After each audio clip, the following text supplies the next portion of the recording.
Assalamualaikum adik-adik. Jom cuba jawab soalan berikut.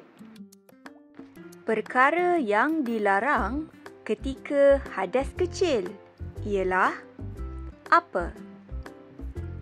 Alif, menyentuh Al-Quran.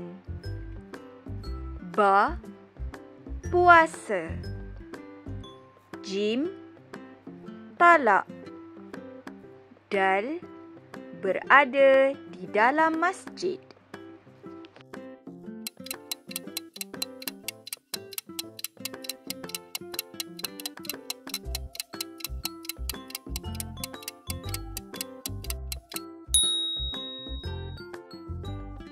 Letakkan jawapan adik-adik di ruangan komen.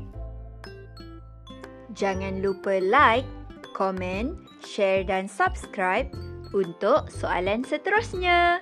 Assalamualaikum.